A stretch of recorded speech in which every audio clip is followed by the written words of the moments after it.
كريما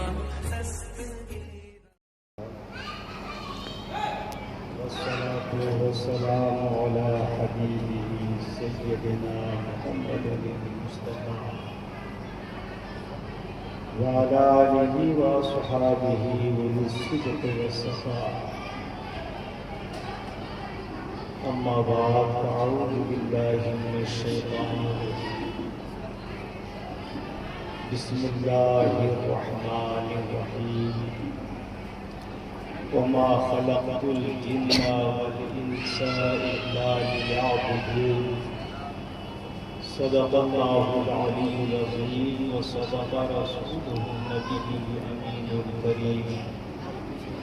اللهم صل على سيدنا ومولانا محمد معظم الجلال وآلہ وصحبہ وبارک وسلم.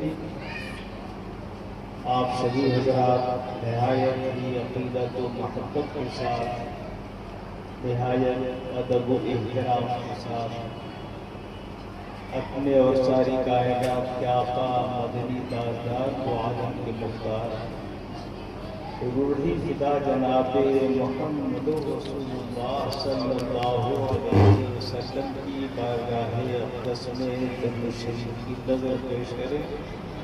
سب لوگ درود شریف پڑھیے. اللہم صلی علی سیدنا و مولانا محمد معظم الجد والکرم وآلہ وصحبہ وبارک وسلم.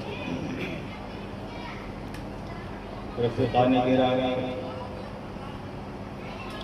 ابھی آپ دارالعلوم قادریہ نوریہ بہاری ضلع سوبھدر کے ایک عظیم و جلیل استاذ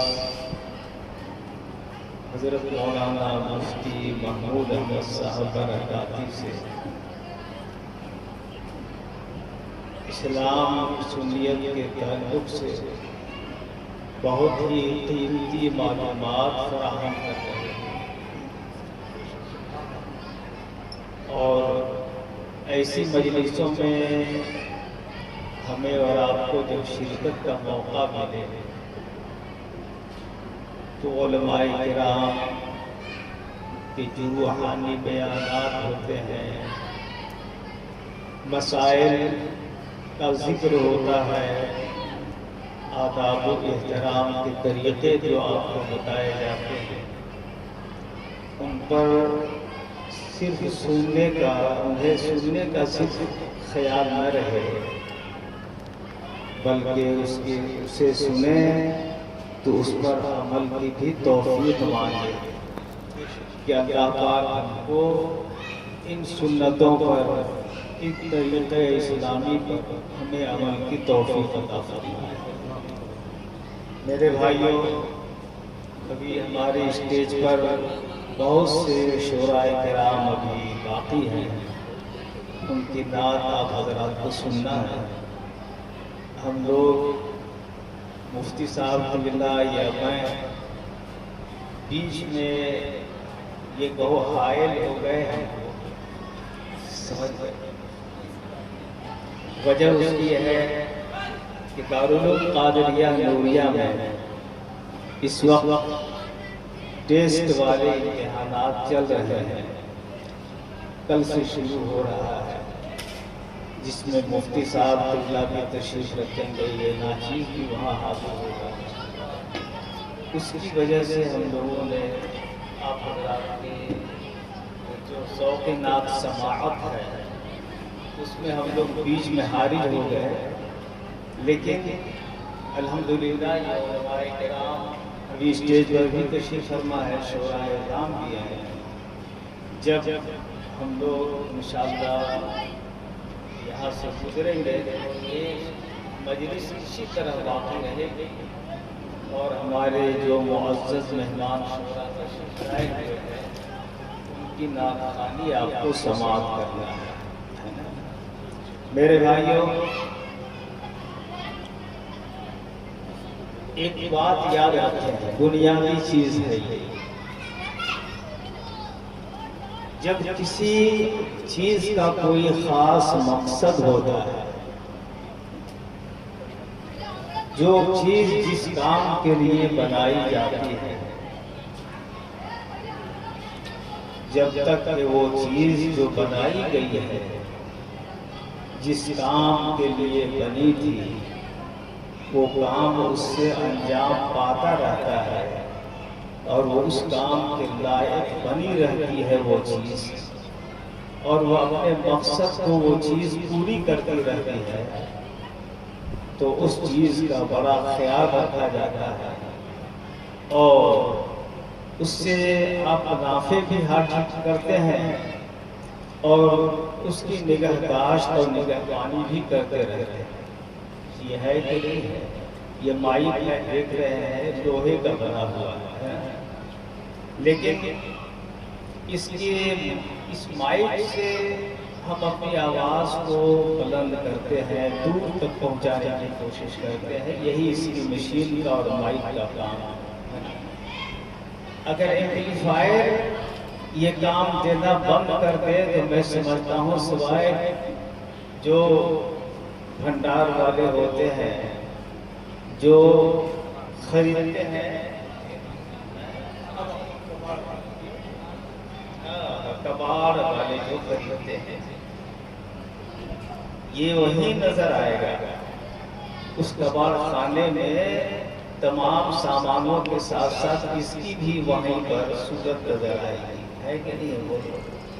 اور جب یہ مائک کام کرنا بند کر دے گا، یہ مقصد اس سے ادا نہیں ہوگا، انجام نہیں پائے گا، تو بولو اس مائک کو یہ جو آپریٹر ہے نہ اس کو پوچھیں گے نہ صاف کریں گے، نہ اس کو بڑے قاعدے سے اس کے ڈبے میں بند کر کے لے جائیں گے، یہ سب کام بند ہو جائے گا۔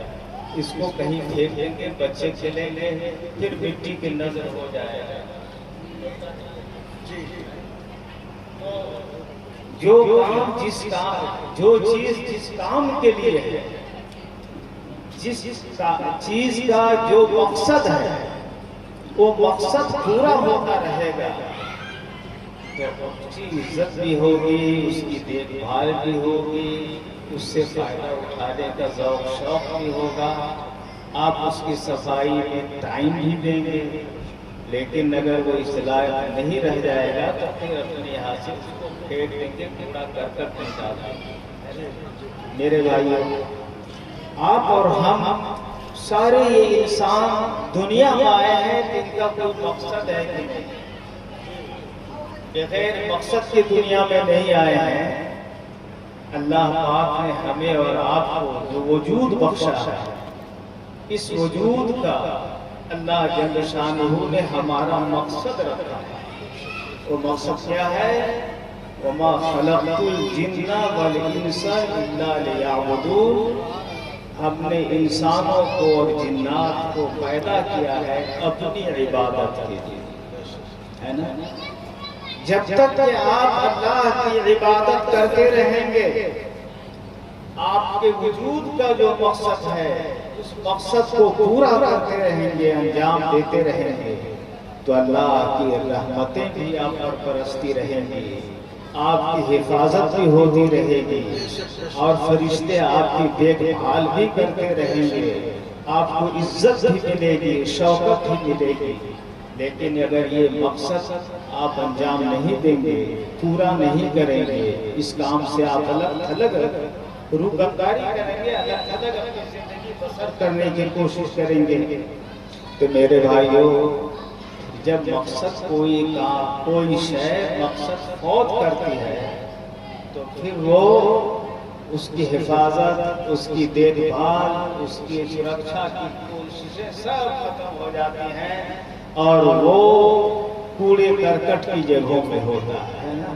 میرے بھائیوں، مسلمان ایسی قوم ہے کہ سبحان اللہ، اللہ کے حبیب سید عالم صلی اللہ علیہ وسلم کی تربیت پاک سے صحابہ کی جماعت پیدا ہوئی۔ وہ جماعت کہ جس نے ایک چند یعنی مٹھی بھر مسلمان تھے، مگر سبحان اللہ، اسلام کی جب اس گلشن اسلام کی خوشبو جب اٹھی ہے تو نبی کریم صلی اللہ علیہ وسلم کے تشریف لے جانے سے پہلے 1,24,000 فرشتوں صحابہ کی جماعت تیار ہو چکی تھی۔ اور وہ سب صحابہ کیسے تھے؟ جو عبادت اپنے قیام کے دنوں میں، سکون کے دنوں میں وہ نماز اور اپنے عبادت میں لگے ہی رہتے تھے۔ جنگ کا بھی موقع آتا تھا تو میدان جنگ میں بھی عبادت فراموش نہیں کرتے تھے، اللہ کی عبادت۔ تو ان کی کیا شان ہوئی کہ عرب سے اٹھے اور افریقہ کے صحراؤں تک پھیل گئے، دنیا کے گوشے گوشے میں پھیل گئے۔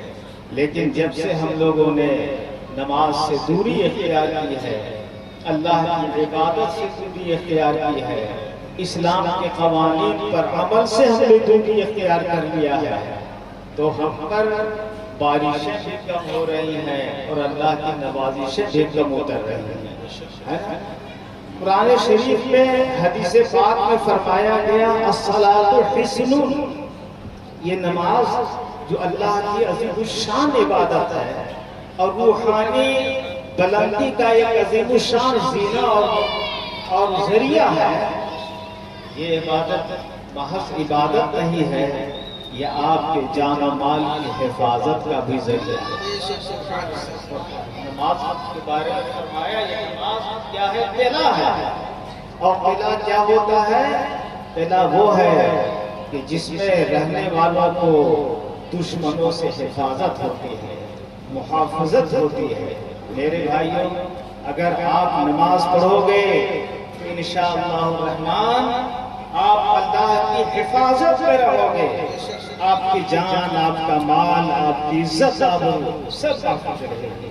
لیکن آپ کا ذریعہ تھا حفاظت کا، عزت کا، شوکت کا، اس سے آپ بہت دور ہو چکے ہیں۔